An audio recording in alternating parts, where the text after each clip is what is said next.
The Floor Academy podcast is sponsored by Trelama, the trade labor marketplace, where businesses can find skilled trade labor, such as flooring installers, and where flooring installers and other skilled tradespeople can find permanent or project work. You can set up your profile at trelama.com, TRALAMA.com, or download the app from the Apple App Store or Google Play. And remember, Trelama is always free for skilled tradespeople. Welcome to the Floor Academy podcast. I'm your host, Kyle Hadeen, owner of Illustrious Hardwoods in Phoenix, Arizona. We're here to talk with flooring professionals from all across the country about the issues that matter to you. I want to encourage you to learn while you earn. This week's guest is Derek Swegel. Derek owns Habit Hardwood Floors in Panama City Beach, Florida. After years of working with his brother in Kansas City, Derek and his wife decided they were ready for a change and headed to sunny Florida. Is running a business stressful, depressing, difficult, rewarding, exciting, and many other things? Yes, it is. Derek and I talk about our experiences with the ups and downs. Listen in as two guys discuss their experiences openly.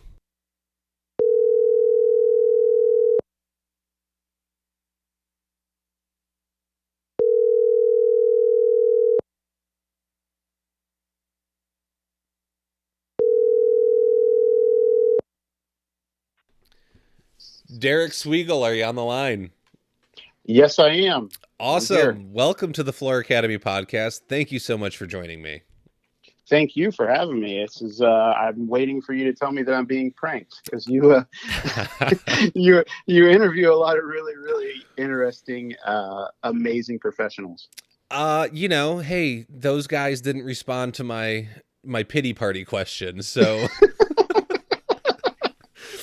I'll be the sucker. Well, I mean, maybe. Hey, I convince a lot of them to be suckers and come on here, in my opinion. So, no, it was interesting, right? Like I was feeling down, man, and I put it out there, and I know I'm not the only one. Like I'm smart enough in my head to know I'm not the only one that goes through like these phases of like, oh man, I just feel bad, like I don't like what I do, and I'm depressed, and man, it's just it's a moment thing. And so I put it out there and a bunch of people commented and replied, and a lot of people came along and was like, man, I feel so good after reading these comments. Like I know I'm not the only one now, and I see a lot of people go through the same stuff. And I think a lot of it's like head trash. Yeah.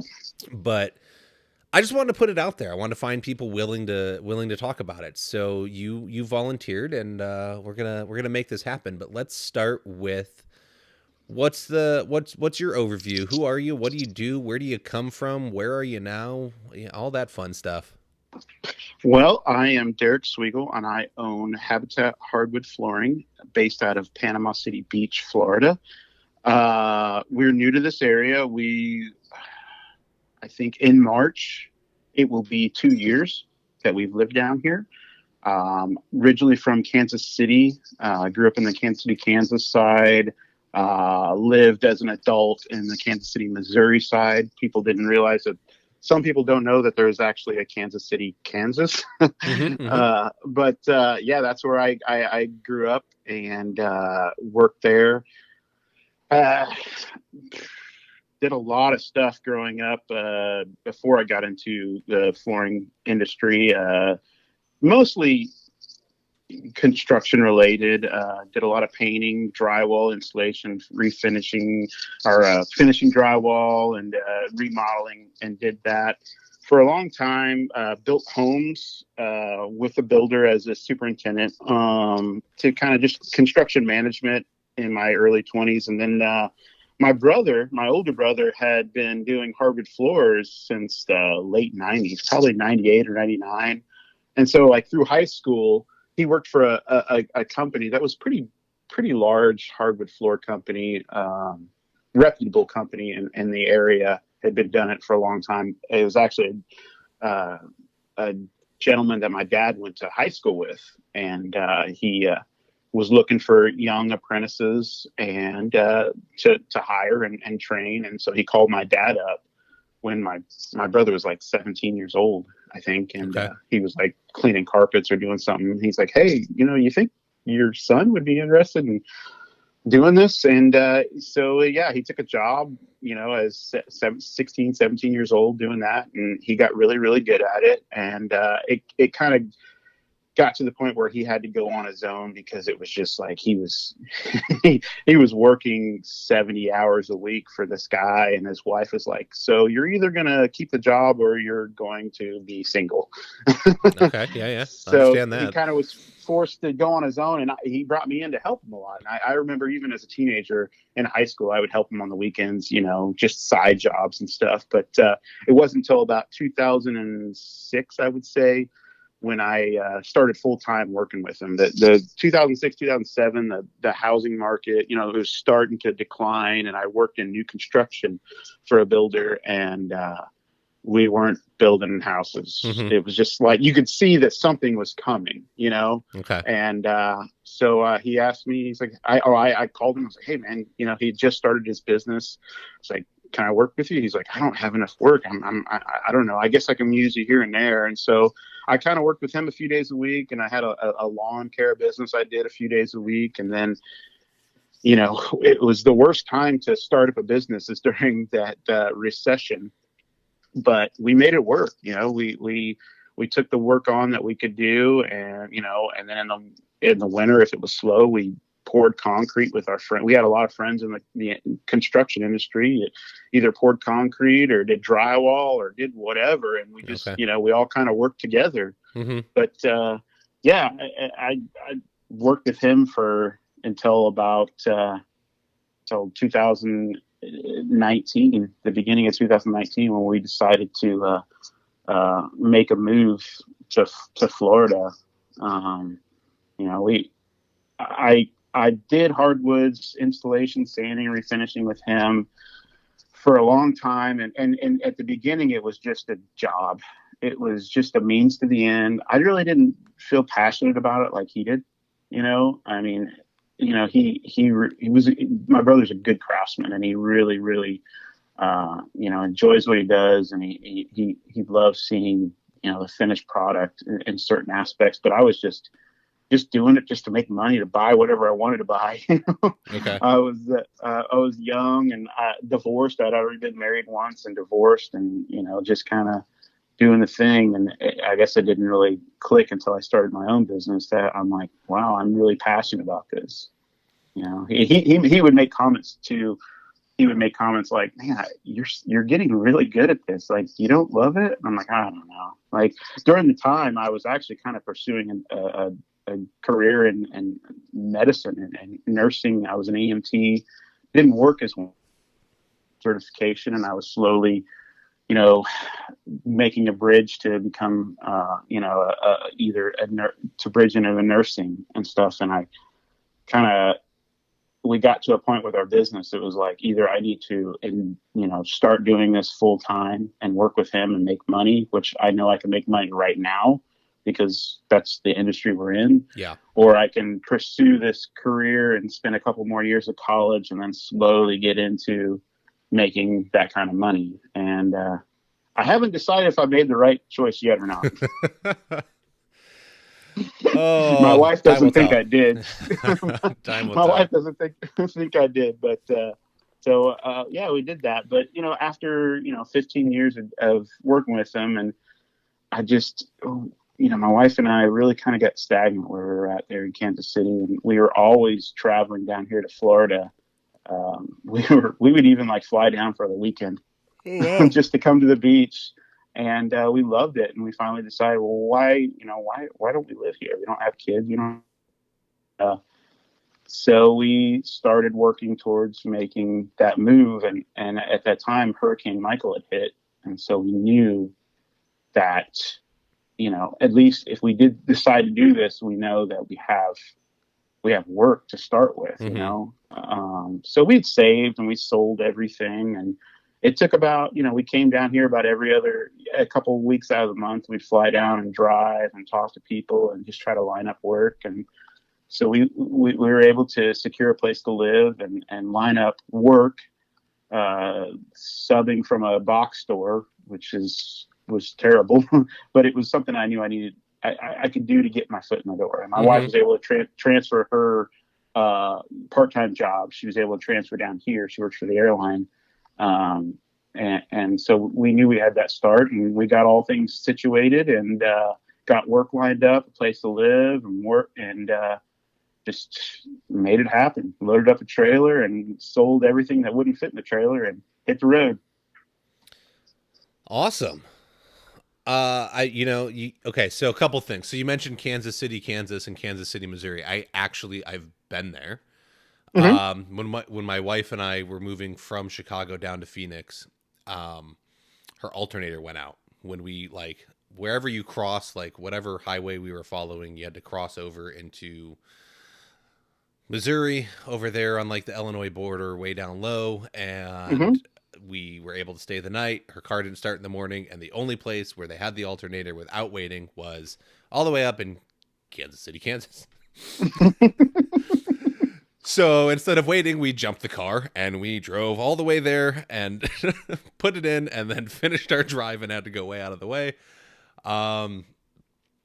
Let's see. So then you mentioned there's a funny story. Like, yeah, it's just kind of, it's there and on the border, and they're the same, but they're different. So you worked for your brother. So is your brother's company Habitat Hardwood Floors, or did you make your No, own identity when you moved to Florida, and this is like its own creation? this was its own creation. My brother's name is Dusty, and his company was Dusty's Hardwood Floors. Okay.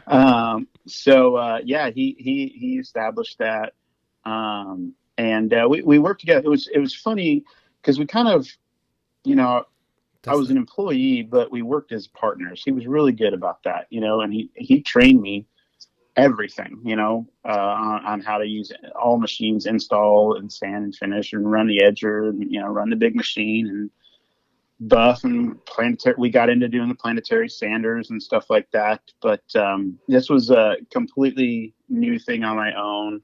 And, I didn't have any other kind of career to come down here and just work for somebody. The closest thing I knew was, in this area, I didn't know there was a whole lot of hardwood floors. I just knew that a lot of people were doing, vinyl plank and laminate installations and whatnot. And, I knew how to do that. Mm-hmm. And so I just reached out to a store and said, hey, I have experience doing this. And they're like, oh, yeah, we're always hiring installers, which they are. They don't care about what kind of experience you have at all. Yeah. As long as you're willing to work for the pennies they want to throw at you, they'll hire you. Yep. Man, your brother might want to. Yeah. Sorry, your brother might want to work on his name. I don't know that Dusty's Hardwood Floors is a great name for a hardwood floor company. Everybody made a comment about that. Everybody like, oh, this is kind of the worst thing. And Dusty, and he would say, well, you do realize that everything is dust free, Yeah.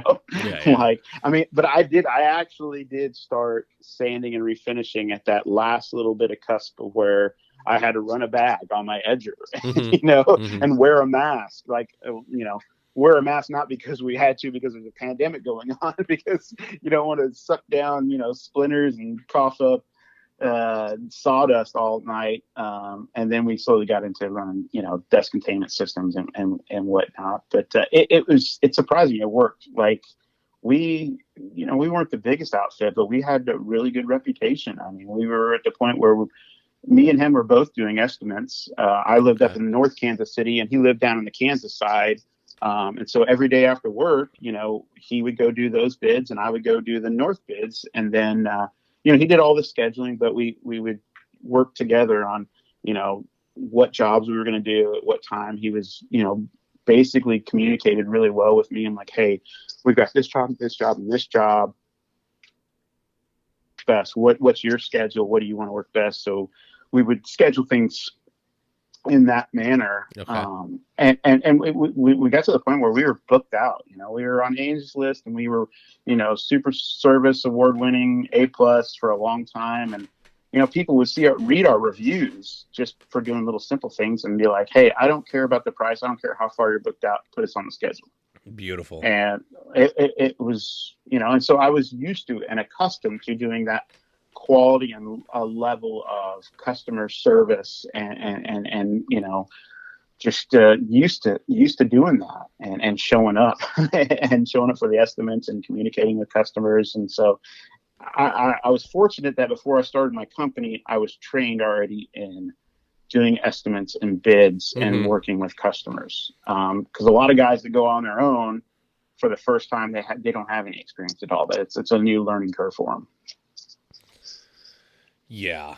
All right, so along with all that, like you're busy, things are good, people want you, you're making money. So like the original question that I had posed was like who has trouble staying motivated, passionate, engaged, like things along that nature. So did you Yes. like I can my best guess says that moving to Florida, starting a company, and trying to grow a business from scratch has probably tested you in all the ways.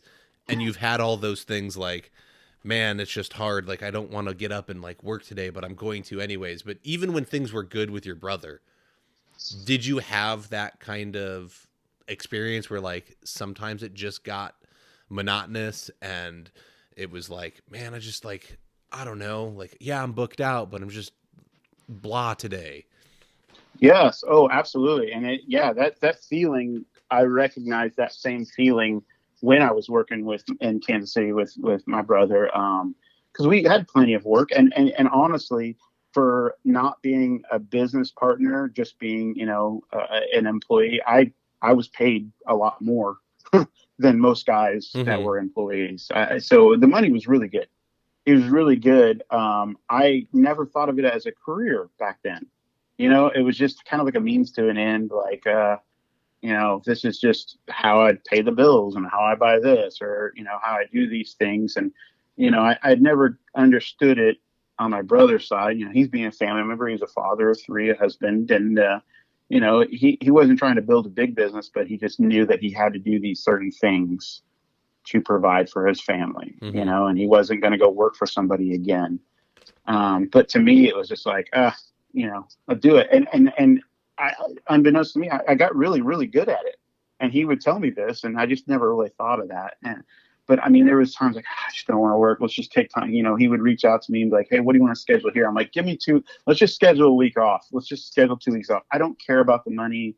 I just, I just don't want to do it. I didn't find a Mm-hmm. love and a passion for it until I moved down here and, you know, got out of working with the box store, after just a few months just to get my feet on the ground Okay.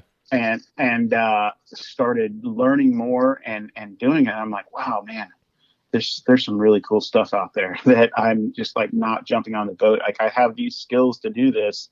I can learn how to do it. I can get trained and certified how to do these things, but I really like it, And so it was back then. It was really unmotivating. And then even when we first got here, when I was doing work, just vinyl plank installs for a box store, man, that was like the worst feeling ever. Mm-hmm. I know there's a lot of installers that do it and it pays the bills and they can make money.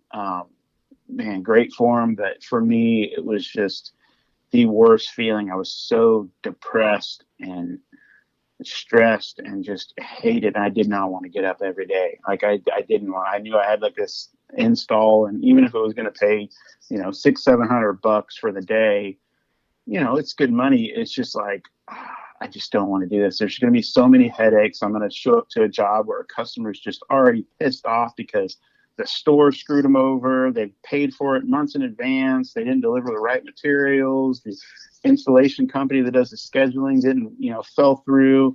And I'm showing up saying, hey, I'm here to do your floors. And then I come find out they don't have the right materials, or they Mm-hmm. need leveler, or this and that. And it's just like, oh, I've already paid for this 6 months ago. I paid off the credit card that paid for it. And now you're Yeah. telling me I got to pay more money, And so it was just a constant, like, I just hate this. And I kind of dealt with it. It was just, we had to remind ourselves, like, we live in Florida. We live on the beach. The beach is beautiful. This is why we're here, so you had to do those things. And then, when it finally, we were able to, we realized that there was, a lot more hardwood floors, actual real hardwood floors in this area. And we, offered sanding and refinishing and everything like that. And this was an area that was very underserviced. There's not that many contractors here. And Okay. so when people found out that I did that, you know, I got an opportunity to do a job or two, it just blew up. Like we worked hard and maintained that customer satisfaction and that level of, communication with each customer. And our first sand job, I don't think the customer realized the quality of, sand and refinish that I'm used to doing, because they're used to a very subpar level of work down here, and not knocking any of the contractors, but a lot of them have that flip-flop beach life mentality where they know they have work, so they don't really have to exceed or achieve excellence anyways, because work's always going to be there, Okay. so they just, Yeah. you get that. But it's the thing that when you presented that question that made me feel that way is, we're so busy. We're very, very busy, which is excellent. But I constantly feel like, man, with wearing so many hats in the company, and all about this, you feel like, man, I'm juggling, and like you feel like you're about to drop the ball on something. You don't know which one, but you're about to, and I totally relate to that.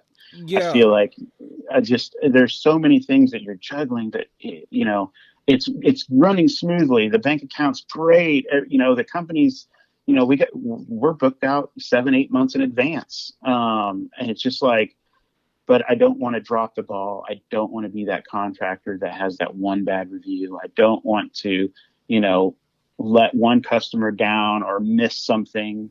I don't want to be that person. And then the other thing is that we're so busy, but there's so many jobs that we're doing that are just hack jobs, and we're getting called for repairs.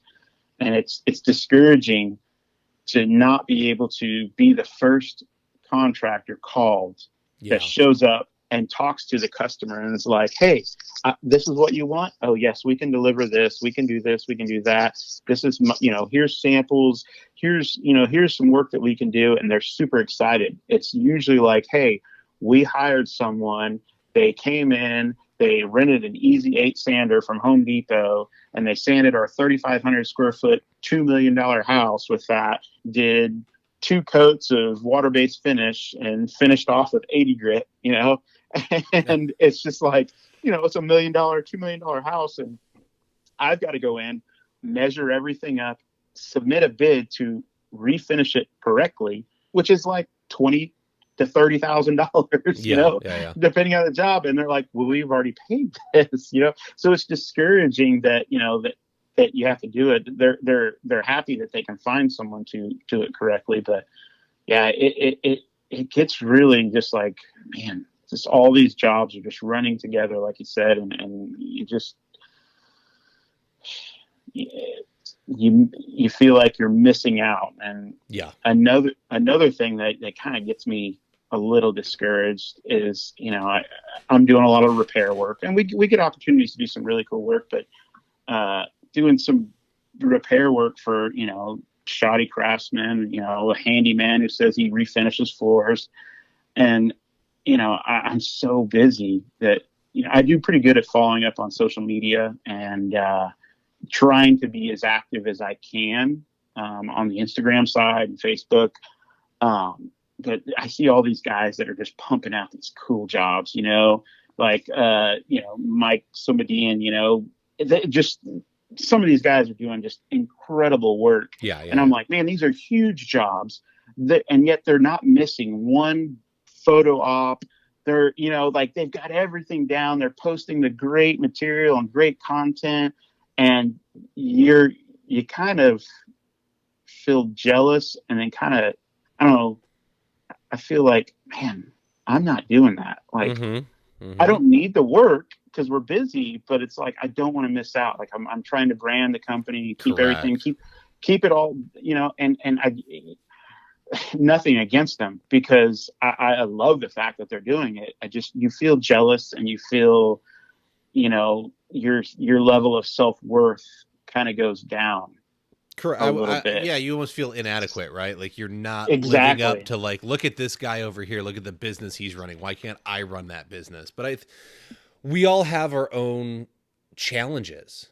Like the whole reason I posed it was like, man, I was super solid. Like September was great, October was great. I was booking November and most of December. I have dates in January now. Like I feel Mm-hmm. great, but I had to fire my guy Mm-hmm. and I was doing all these jobs and I wanted to stay on schedule because I don't do the like here's a number in line.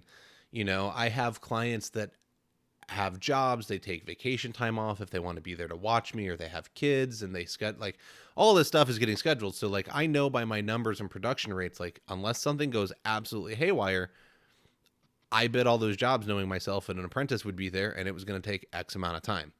Well, I lost him. Mm-hmm. So now I'm working 10, 12, 13-hour days every day. And they Mm-hmm. just started running together.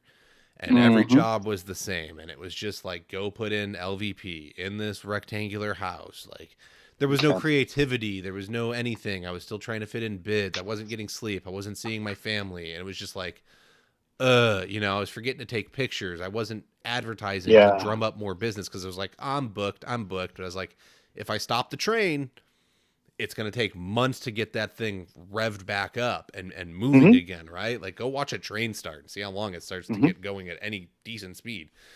So, right, like you look at these guys and it seems like they never stop, but I think it's more Mm-hmm. it's just they've been doing it longer. They've learned Yeah. how to maintain and go through these like extreme swings. Like after 3 years in business for me, I still go through swings. Like, yeah, it's great. I'm super booked right now, but I've got a feeling that because I screwed up the train, I'm going to have a little lull in January, February, and I might be able to get it start picking up towards March again. And I'm not trying to do it like I'm doing everything I can, but then you get in that Yeah. point where you don't have any work and you're not getting as many calls and like you get down on that. It's just kind of, Yeah. it's It tough. was it did get that way. Like I base a lot of the business decisions I make on how my brother did things, Mm-hmm. and not in a like a good or bad way. And I think he did the same thing with his old boss, and he would be open about that. He'd say, I saw him doing this, this, and this. I didn't want to do that. And Yep. the changes that he made in comparison to what his boss did were good changes. And so I feel like on the same matter, I'm doing that too, but I'm individualizing my business to myself and not saying that what my brother did was wrong. It's just saying this works better for me in Mm-hmm. my area. And I saw rooms for improvement, and that's why I'm going to do it. I think it's with anybody who, even a musician, who is inspired by a certain artist. You could tell their inspiration, but they may do it a little bit differently, and it may be better. It Correct. may not be. It doesn't mean that the original song doesn't it loses its value at all, but it's just like, hey, wow, I like what they did here. And so I'm trying to do that, and I don't want to. Man, I feel like I even being so booked out and so slammed with work, like I'm still trying my best to please every customer, Mm-hmm. and you're not going to be, but I'm telling customers left and right. They call me. Just this week, I think I've turned down 10 jobs. I'm like, hey, we can't even get you until, you know, well into late spring or early summer next year. And they're like, wow, Yeah. okay, Yeah. Yeah. maybe we could go ahead and can you come and go ahead and bid? And so I'm starting to have to work harder to pre-qualify customers, and then also even charging for estimates. I just started doing that.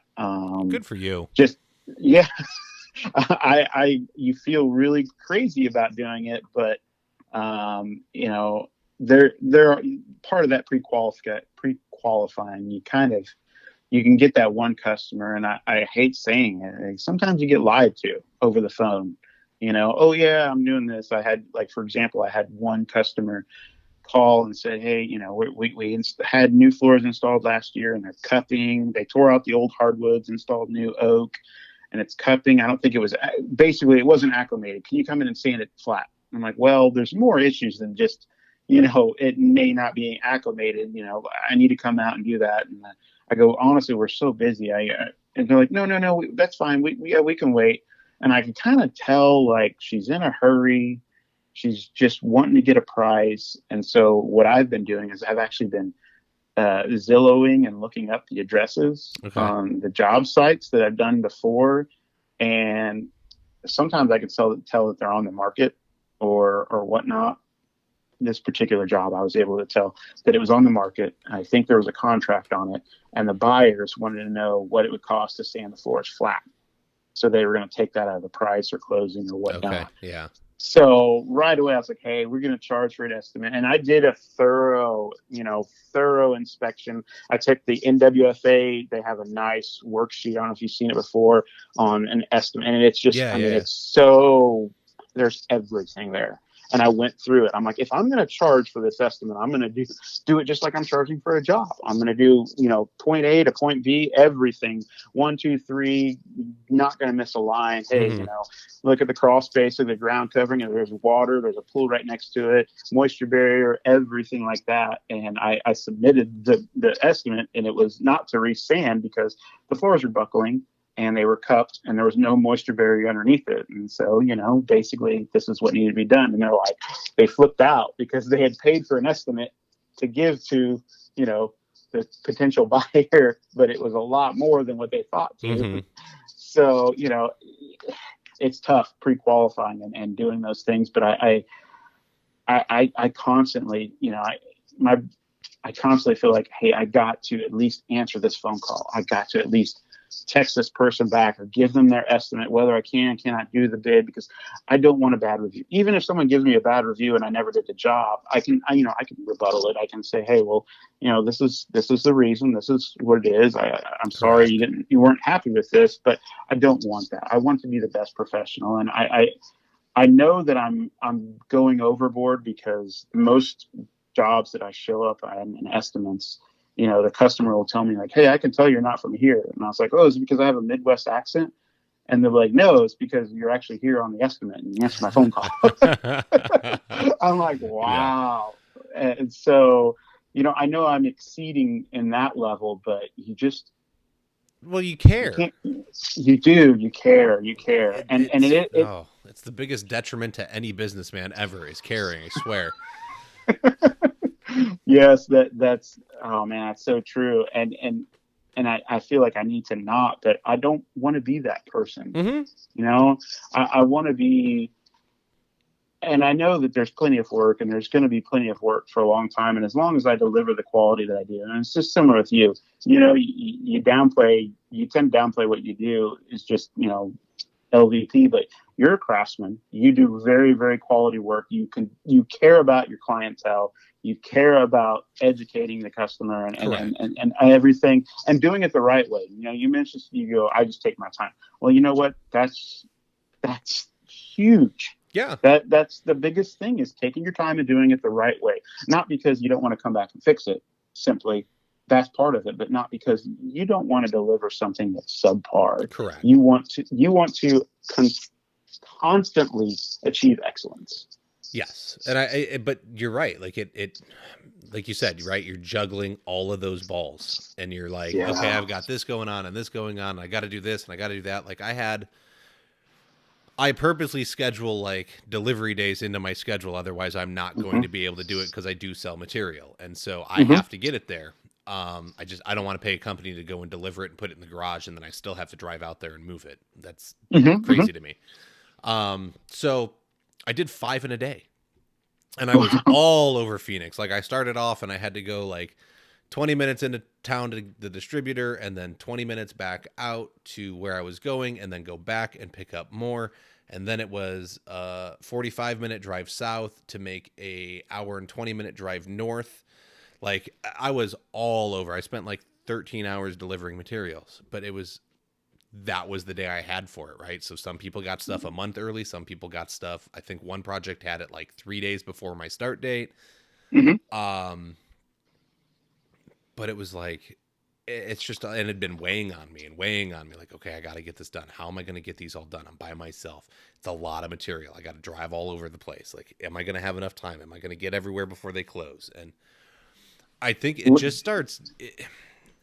mentally it's exhausting, right? Like I still at 3 years in, I will still wake up in the middle of the night and be having like, it's not a panic attack. It's not full on panic attack, but like I get restless and can't sleep before I start a Mm-hmm. new project, Mm-hmm. or I'm in the middle of something and I'm trying to figure out how I'm going to get it done because I'm running through all of the steps. And it's stupid. It could be a square room and I'm like, okay, I'm going to take off the baseboards and then I'm going to do this and I'm going to do this Mm-hmm. and I'm going to do... Why?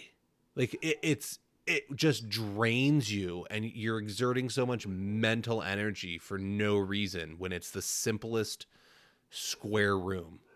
Yeah. But I think No, it's because we care, right? it is, and it's even the smallest things too. Like I set reminders on my phone and my watch all day long. I'll say, hey, remind myself this at this time, and like each night, like even if my phone's charging or my watch, like you hear that Mm-hmm. reminder Yep. go off. You're like, oh my gosh, I got to do this. Yep. Oh my gosh, I got to do this. And there's literally not enough hours in the day. There's just not enough Sometimes. hours in the day, and that's how it's gotten with me. I'm like, why am I doing this? And I keep on asking myself, like, sometimes, why am I doing this? Should I just go get a job? Mm-hmm. Should I just go get a job? And like, I even think I've talked to my wife sometimes. I'm like, if Lenny Hall called me and said, hey, Derek, come down to South Florida and work for me, I would seriously think about it. I would. I'm like, I know I'm not going to make the money that I'm making now, but on the other hand, you get this education, you get to do these awesome things, and you don't have to worry about those responsibilities. You know, Mm-hmm. Mm-hmm. but it's one of those. The thing is that you have to see some sort of reward for all these things that we're doing. And it's not necessarily just the money or whatnot. And you can't be just doing all these, running a small business, wearing all these hats, taking care of, payroll taxes, insurance, scheduling, getting materials. Materials is a huge thing. I don't have a distributor within 2.5 hours from me. Oh my gosh. How do you live? Yeah. How do you live? Oh, that's what reminders, sticky notes, everything, and scheduling. I have calendars everywhere and scheduling, and yeah, there's just a lot to it to try to order in the right materials and then stockpile materials. And Mm-hmm. stockpiling Mm-hmm. stuff. I've actually got a couple big projects that we're starting next year, and I've got about $10,000 or $12,000 worth of sandpaper just to buy. So I got to have stock that material and order it in and make sure I have flooring, and there's other things that go into that, but it's not just to put food on the table, like it Mm-hmm. can't be just that, even though years ago that mentality is like, hey, I'm doing this because this is how I feed my family, and that's great, but it's like there's almost so much more to it than just doing it for that reason. Like there's so much work, you have to have more motivation than just that. Well, You that's have to that love it, passion, the passion. right? Yeah. That's where that all comes in, right? Like some people are happy just earning a paycheck, and I think all of us run our own businesses, or we're heavily, I know that there's some people that listen that work at retail stores and things Hmm. like that, Hmm. and they're like super passionate about what they do. They don't necessarily want to run their own show yet, but like they get just as involved as their owners do, but it's because they're Yep. so passionate about the industry and they love what they do and they're just happy to fulfill it. But I think, I'm losing work currently because I'm getting calls and I can't get to it. Like it's Yep. just myself. I have a new guy starting this Monday. We'll see how that pans out over 2 days. Congrats. Well, Congrats. yeah, we'll see. We'll see. I know that's um, that's oh, that's my problem but too, is it's I can't get to it because I don't have that correct. And labor. like, look, I can put a post out. I could find a subcontractor like that. But dude, Mm. I have Hmm. worked so hard for 3 years to You don't want have to the reputation that I have, and it's you don't want just to taint starting to that pick up, reputation. right? Like I don't, yeah, Hmm. right. Like I can, yeah, sure, I can have a guy go in and he'll do it, but is he going to do it the way I would do it? Is it going to be 90% of what I do, 70% of what I do, 50%? Am I going to get complaints? Am I going to get a call back? Is it going to fail? Hmm. Is it Yeah. worth making the 10 or 20% on that thing, on that one project, to bring in a subcontractor, right? And then you were talking about how you're busy, you got all these reminders and calendars. Like, you can hire remote assistants, Hmm. but is it worth it? Do I want them answering my phone? Can they answer the questions? Or am I just going to end up having to be the one to call them back later? Is it as Hmm. easy as just trying to give them a basic pre-qualifying set of questions of, like, when are you looking to get your project done? What's your budget? We're generally in this range. Can you weed people out with that without actually having the expertise? I think Yep. guys like you and I, we overthink it. Hmm. And that's why we're not, like, that's why this podcast exists. It's like, we're craftsmen first. Yes. And we have to learn to be the businessmen and women. Hmm. So where do we go? How do we stop it? How do you not get in that funk and have it ruin just everything because you're juggling and you're mentally exhausted and you're worn down and you're like, I just want to quit, but you don't, right? Like, I still love what I do. I love flooring. I Hmm. That's, my wife hates that that's all I can talk about. Yeah. Well, wait till I mean, my wife is that same way, and now she's actually on the job with me most days, and she's doing good. I don't think she loves it by any means. I think sometimes she questions her decision and a marriage partner in his career. But one thing I did see about her doing this is I love the episode you did with the Ledbetters, the Oliver and Brianna. Yes. Fantastic. Great.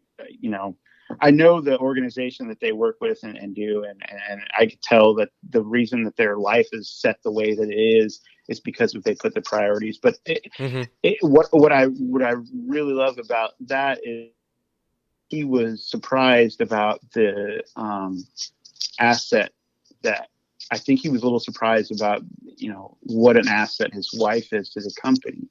And you've mentioned your wife. I mean, you wouldn't have a company if she couldn't take care of the house and run the Correct. house for you. Exactly. We don't have any kids. Amanda and I, we got a stupid little dog. That's about it. But she's a huge asset, not just as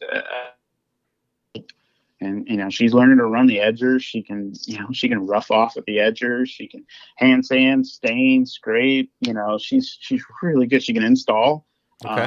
Yeah. really, really well. But like communication with the customer, sometimes I've got so many jobs going and I've got so many things. And you ever find yourself being a little short with the customer sometimes, and you don't mean it, but it's just like you're so stressed and so like, and you've heard the same question over and over again, and there's nothing wrong with this customer client asking you this. They're doing their due diligence, but you're like kind of short with them. I don't know that that's happened. It probably has, but I think I'm generally short with people. That's why I run my own business. Yeah, but she steps in. She steps in right there, and she knows how she can read me. We'll be married 10 years. 10 Congratulations.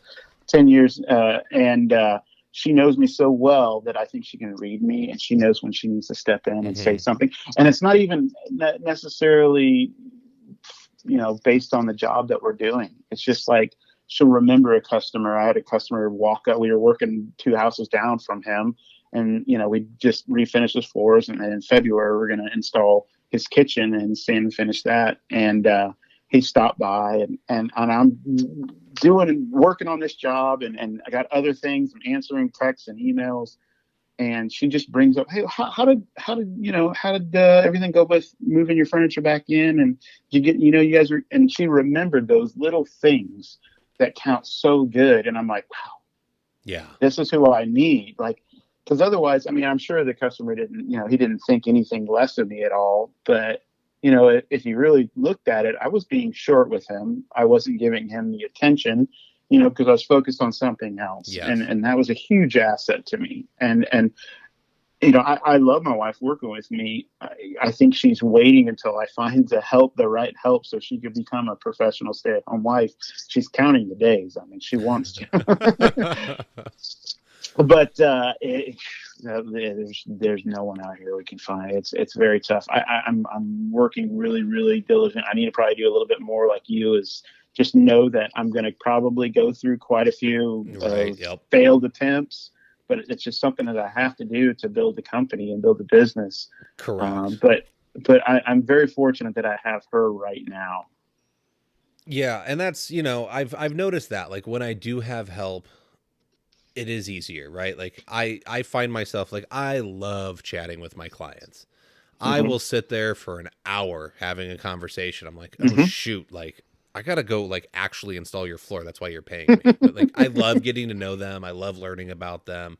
I actually get a lot of clients that have, started from the bottom and are now like vice presidents of divisions at their company or Hmm. entrepreneurs themselves. And so I'm always like, what book are you reading? What books do you recommend? What, how'd this go? Hmm. How'd you accomplish this? How'd you overcome that thing? Like, that's just me. Like if I want to run a better business, I'm going to sit there and talk to the people that have already done it. Hmm. But then you get in this place where you're like, oh yeah, I actually have to work and I'm by myself. And this is why I'm not productive and fast. Well, and you mentioned something too, working by yourself, and I do work with my wife most of the time, but I mean we're especially during the pandemic, we're just the two of us all the time, 24/7. Yeah. So nothing. I love my wife; she's the prettiest helper I've ever had in my There you life go. in the career, but. You lose coming down here. I felt like I did kind of lose that camaraderie, because I used to work with my brother or a couple other guys that we would have and work for us. Uh, you miss that. You Mm-hmm. just it makes the day go by faster when you can sit there and BS, Yeah, yeah, yeah. with your guys, and yet we can do the work and accomplish it at the time frame we have set. You miss that interaction, and I really haven't met very many other contractors. Like even back in Kansas City, we were always the distributor, and we ran into guys we'd worked with, and they were our competitors, so to speak. But we were all on great terms. We helped each other out, you know, Yep. and the way it should be. Absolutely the way it should be, and that's not the case down here. It's very kind of I don't want to speak ill of the community, but there's a lot of guys that are just, they're here, they're local. This is what we do, but yet they don't want to raise their standards and do anything different to, service the community in the better way or produce a better product or achieve that excellence. And I mean, I've met one or two Yeah. that are local, and they're pretty cool. Pretty cool guys, and we're slowly, but it's nothing like it was back where we were Mm-hmm. in Kansas City, and that also has been a downer for me. Not having that camaraderie and brother and sisterhood of fellow workers in the industry. I think I filled that void a little bit with social media. That's one thing I love. I've never done social media before. I Okay. never had a Facebook or Instagram account until I owned a business. Never did it. Okay. But it's actually pretty nice. You meet other contractors across everywhere. How came in contact with you, and it's rewarding. You feel like you're kind of in that funk and you're just doing the same old. And then you post a picture and you see someone, like Ian Cheadle from Dayton Harbor Floor, or even Lenny Endurance Floor will say something, or Sprig Lynn will be Yeah. like, oh man, that's awesome. And you're like, I'm like running around the house like, babe, Sprig Lynn likes my van wrap. This Yep. is Yep. awesome. Yeah, yeah. Like, this is like, that's the rewarding part. I'm like, I'm not having my brother there saying, man, Derek, that's awesome. That's like literally, that's so good. Correct. Yeah. We need that pat on the back, not just from the customers, because we know that they're happy. That I feel like that is very fulfilling, especially when they write you, a 5-star review and it's like 3 or 4 paragraphs of, how so, excited and Yes. just in love with the work you did. but you need that from your peers. Correct. You need somebody You, that actually understands what you're going through, right? Like the yes. effort it took to get there. And I love, don't get me wrong, like I love the online community. I am so happy to be a part of it. I'm so happy that I have my phone is full of phone numbers from every different Nice. flooring industry of people I can call and talk to at any time. And it like Uh-huh. it's awesome, right? But there's something about having that person there. Like we are human beings. We're made to interact with each other. And so Yes. you're right. Like it can get down when you're just kind of there by yourself and you don't have that person that truly understands everything it took to get there. And so I guess yeah, like now that you pointed out, like when I used to work for the company I worked for previously, like that installer and I, man, we could sit there and we wouldn't even have to talk about the floor, right? We talked about Hmm. everything but the floor got accomplished. Hmm. And it was Yeah. just No. you learn to read each other and you can joke and you have fun. It Yeah. makes a huge difference. Yeah, my brother and I worked together for 15 years, and then that's a sibling thing too. So there was, Yeah. I don't think it was as bad as what you would imagine, but there was some times. But for the most part, we worked together. But there was another guy who's a great friend of mine who worked with us for like 3+ years, and we had through the entire 15 years we had tried several apprentices and helpers and young guys, and oh, I mean, you've touched so many times on on previous episodes about the millennials and Gen Z, or Yeah. just the your previous helper, until we finally found another guy who's the same age as us, who grew up the same way. And it doesn't matter if you like what you're doing or how you're doing or how hard it is or how much you're getting paid. You just do it. Yep. You do it, you get it done. And obviously he was good enough to finally go on his own and do something, but he's still a great friend of mine, and he was considering moving down here a couple times to work with me. And the price range for living is higher here, but Mm-hmm. I still, like, on a weekly basis, I text him. I'm like, dude, do you see, this is the level, like I'll send him a bid. I'm like, this is the level of bids I'm doing right now. Like, there's a lot of money down here, man. You sure you don't want to come live on the beach?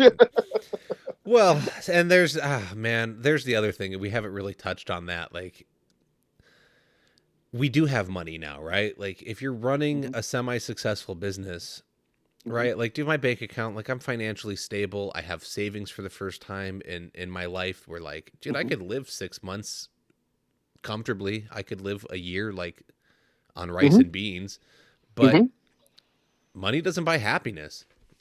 No, So no.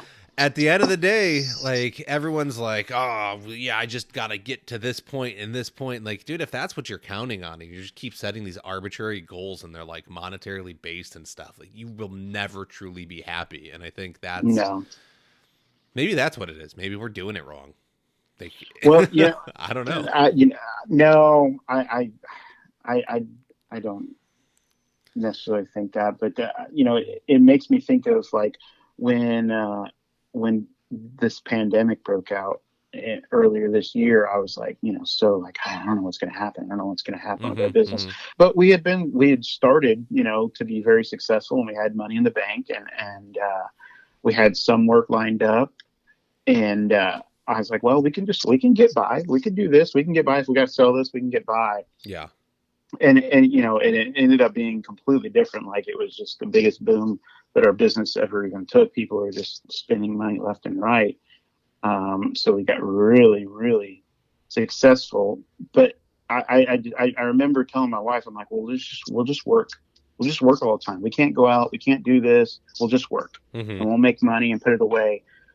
And we did that. But man, that gets old. That really takes a toll on me. Working 7 days a week, and I mean, I've done this. I did this when me and my brother started our business back. We started business with him and worked with him. We worked 7 days a week for a year straight. Oh my goodness. We just did turned out work until we got really good at what we were doing and learned how to use our tools in the right way. And we became, we learned how to hustle and get it done at the right time and schedule properly. And that's where I'm getting with my company, is learn how to schedule it properly. But that gets old really fast. And especially with my wife, she says, I can't do this. It's not worth it. Like, and that's the truth. You know, Yep. when I think about getting so just depressed or just struggling, you know, just in that unmotivated slump, I'm like, you know what, I need me time. And I remember I met John Namba earlier this year at an NWFA class in Atlanta Okay. back in like January, February, and he was telling me about him and his wife loving to take out ATVs and UTVs and go off roading, and that's what he does. And he said, Derek, you've got to buy out time for yourself, otherwise it's not worth it. Mm-hmm. It's not worth it. You have to do these things for yourself. Um, Otherwise, you're going to get burnt out, and you're just going to give up. And why give up on something that you're passionate about? You know, and why give up on something that's a very, very lucrative career in a business that you can do just because you're getting burned out? I mean, I'm not about growing this gigantic business to make millions of dollars. I do want to grow it to a certain point where I don't have to be on my hands and knees as much. There's other options and things that I have in plan, or my wife and I have in plan for the company, but I'm not going to let that run my life. I'm not going to let my company run my life. You know, it does to a certain degree because that's just part of being a business owner. But, you know, Correct. without doing those things for yourself and your hobbies and whatever, there's just, you know, there's no enjoyment in life. You Yeah. know, I Yeah. mean, Yeah. you can't just be happy working every single day and making money. To me, at least, I'm sure there may be some people that are, There's but people. Yeah. Yeah. But there's essentially you need boundaries, right? Like mhm. the company is technically the boss, and I Yes, will like that's what a lot of people need to learn is like your company owns you, you are an employee of it, and so the company yep, makes the decision. And it actually helps when you explain thing to customers, and that's a whole different thing is that you're referring to a higher power when you say like it's company policy and it's not my policy. But anyways, hmm you have to make a division, and the company is there to support you even though it's the boss. You know, you can't let it control everything. So like hmm I don't work weekends. I mean, I yep, do, like I did because I was working 10, 12-hour days and I was trying to stay on schedule and I lost my help, but that was the first weekend I'd worked all year. hmm And it was one day. So I like my son had something scheduled for Saturday. There was a hike with Boy Scouts.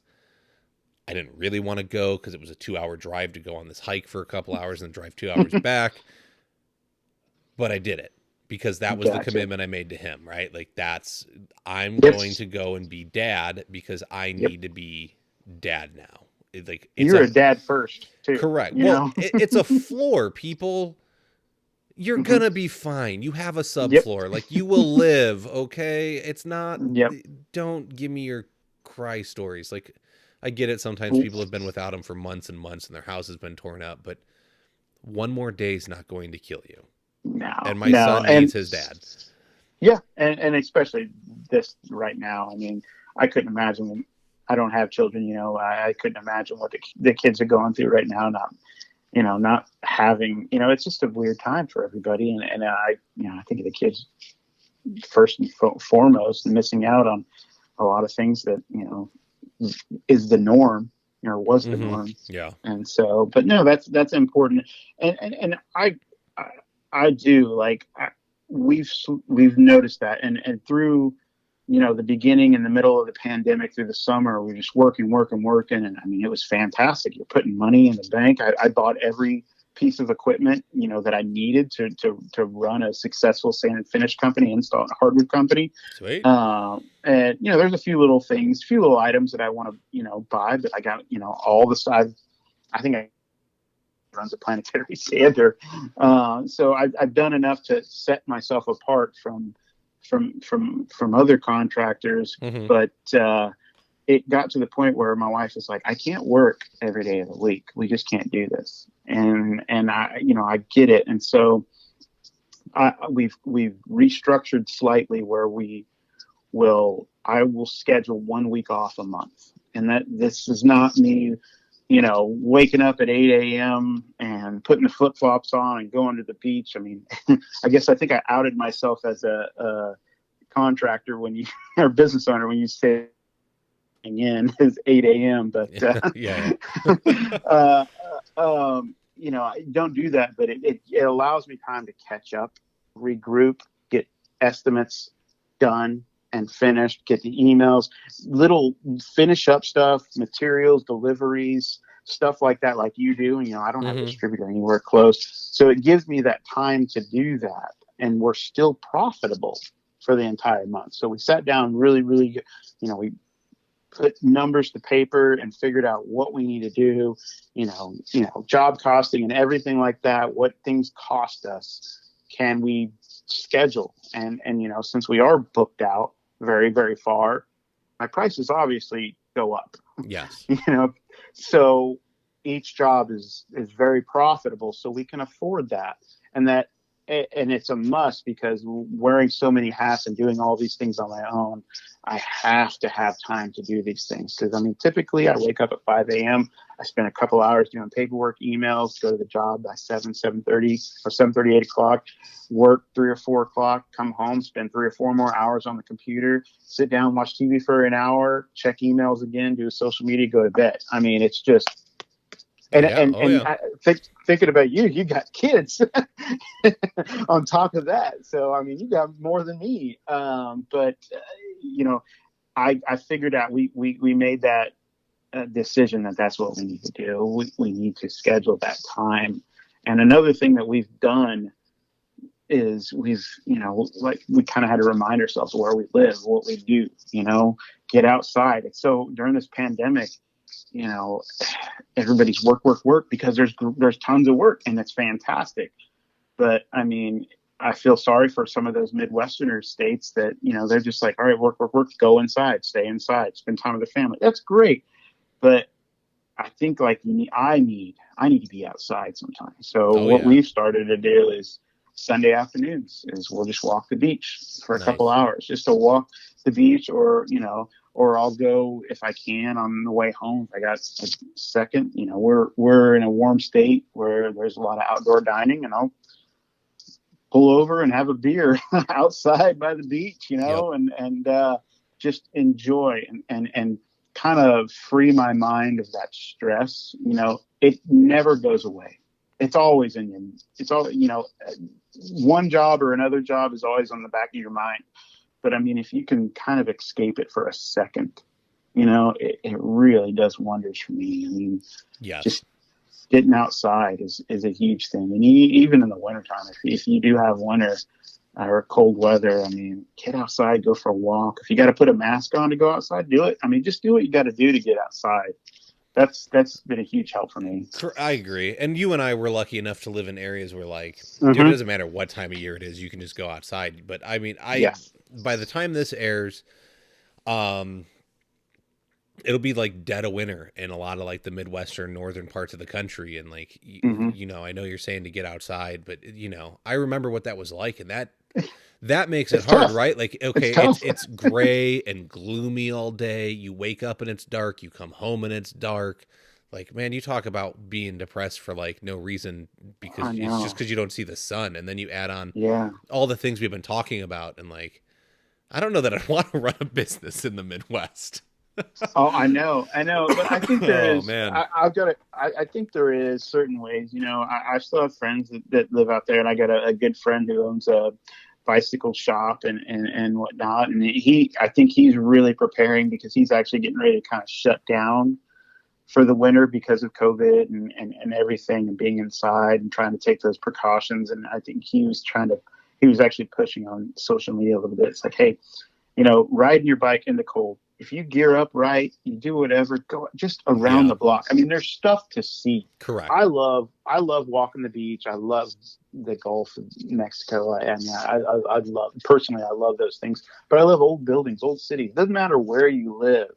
If it's warm, it's cold, there's something to get outside. We have jackets, we have Correct. stuff. We can get outside and take a look at something, go for a walk, and just appreciate things. We can't get together, even though we need to, and we can't quite as do it as safely right now.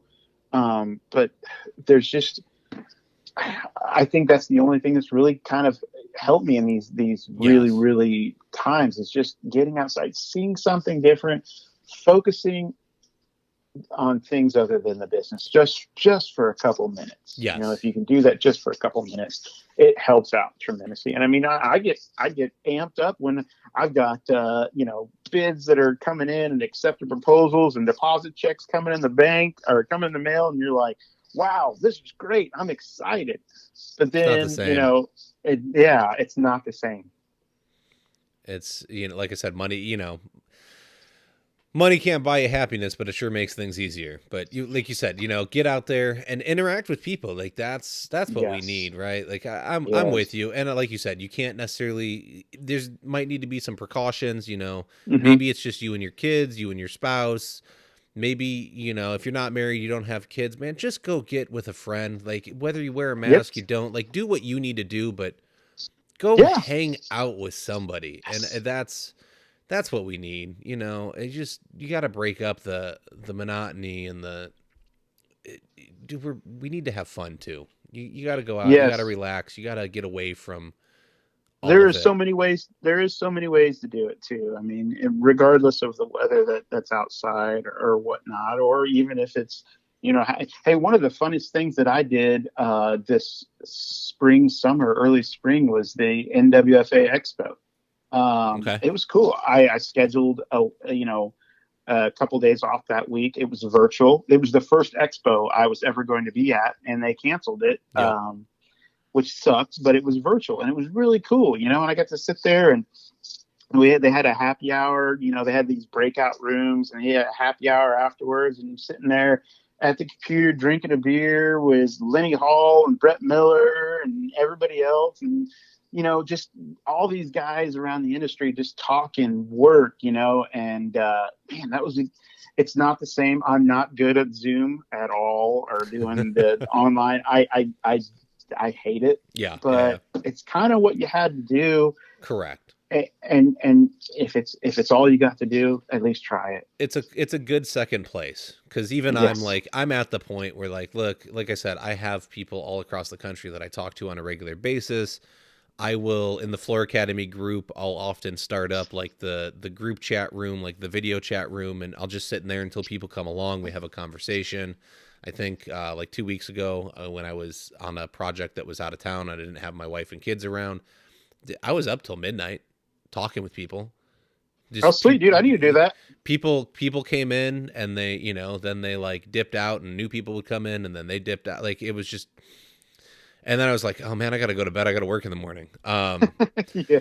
It's a good second, right? But I would much Yes. rather be able to go and interact with all these people in person. Like I'm sorely Absolutely. disappointed that Surfaces has been canceled for January and is pushed to Yeah. what is it, July, because Yeah, I that's think that's the so. busy time of year for me. Like I am swamped every summer because people are, oh, I'm gonna go on vacation, I'll get my floor redone, or that's just when they decide. Like I'm swamped every summer, and I'm like, do I really want to like not take a week of busy time? Because Hmm. January, I don't mind. Like January is perfect. I'm usually slow. Like I'll take a couple days off to go to a conference. Why not? Hmm.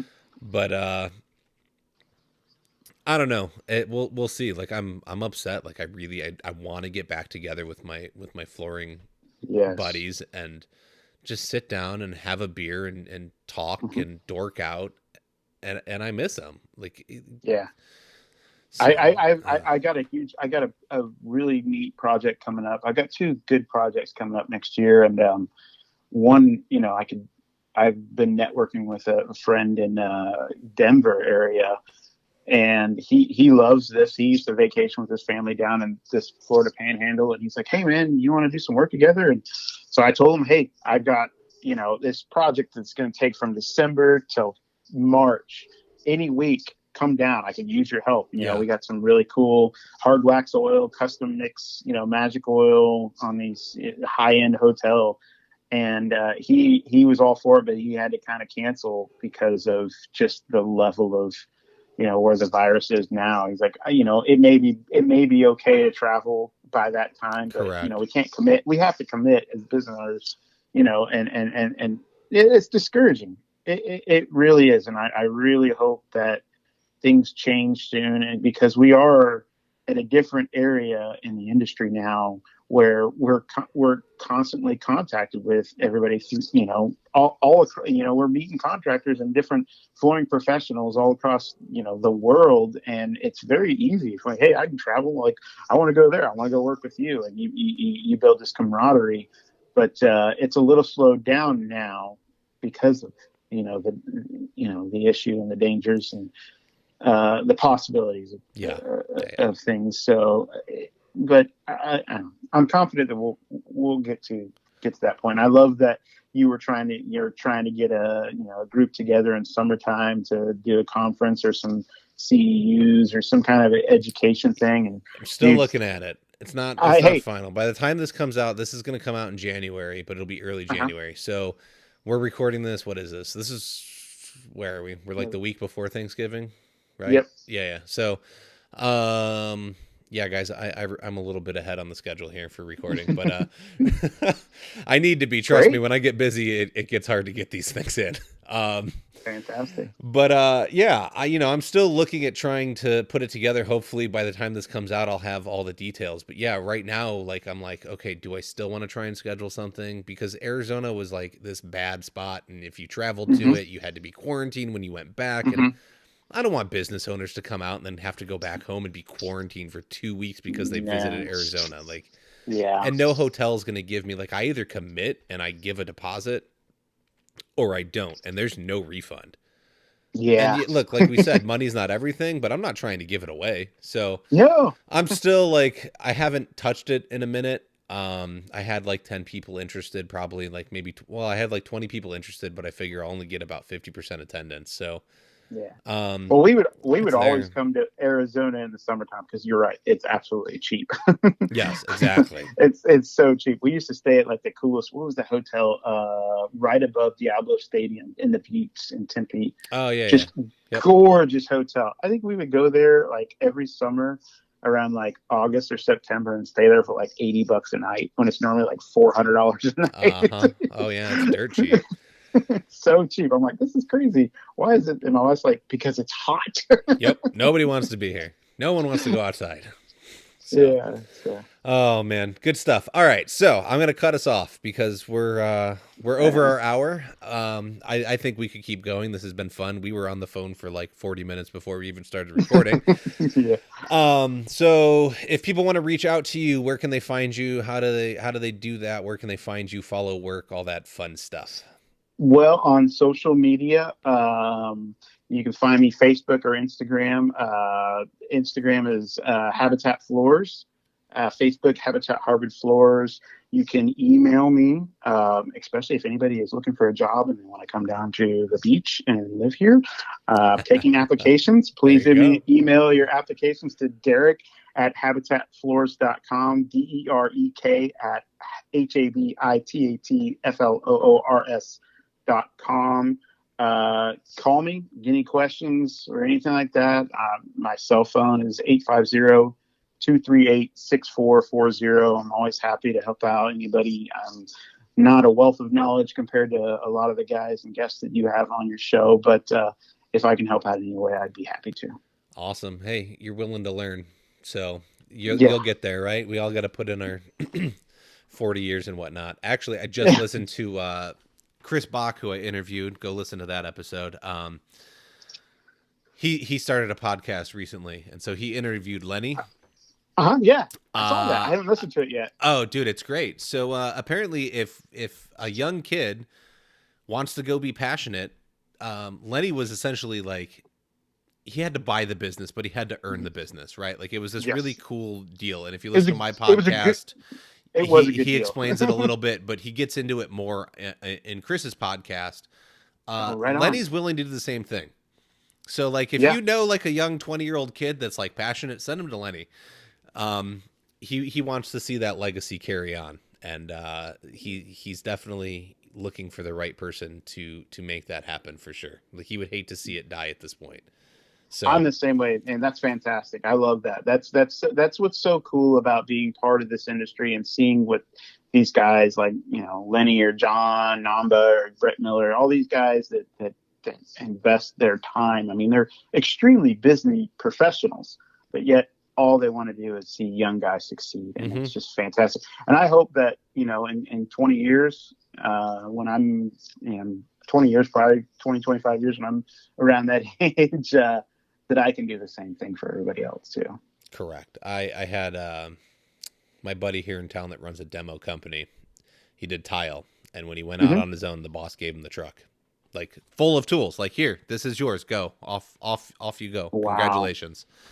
So Wow. I think there's some great, like, I've just heard so many great stories about the flooring industry and the people in it, and I think if I can do that for somebody one day, that would be amazing, right? Like, just here's the work vehicle, here's the enclosed trailer, it's full of tools. Please go out on your own. Like, it would be my honor to have you be my competition, and it's not that they're competition in a bad way. It's that they're gonna lift the market up. So.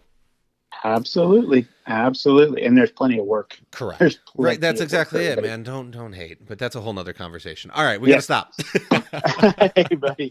I get it. All right. No problem. Awesome. Man. Thank you for your time, Derek. I very much appreciate it. I appreciate you talking on a topic that, us macho guys, we're not supposed to be sad and whiny and stuff. So I appreciate you touching on it and being willing to talk about it.